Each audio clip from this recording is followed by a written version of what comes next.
C'était une promesse de campagne d'Emmanuel Macron.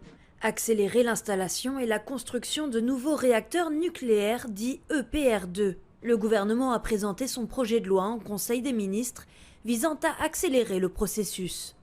La démarche s'inscrit dans un contexte où le besoin d'électricité croît rapidement dans le pays. Pour le gouvernement, il s'agit d'aller plus vite. Mon combat, faire de la France la première grande nation à sortir des énergies fossiles. Pour y parvenir, nous portons 2 projets de loi sur l'accélération des énergies renouvelables et sur la relance du nucléaire. Le défi est immense, nous devons aller beaucoup plus vite et plus fort. Objectif : simplifier les procédures administratives pour implanter ces réacteurs sur le territoire. 6 EPR doivent être construits avec 8 autres en option. Des procédures accélérées avec des sites dispensés d'autorisation d'urbanisme, des contrôles de conformité assurés par les services de l'État, de quoi gagner du temps pour le gouvernement.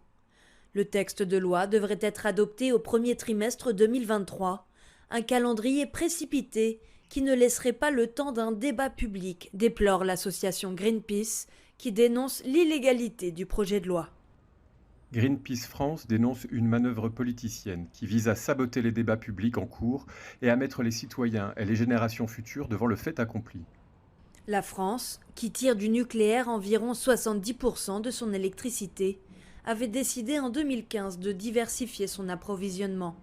14 de ses 58 réacteurs devaient être fermés avant un revirement annoncé par le président fin 2021.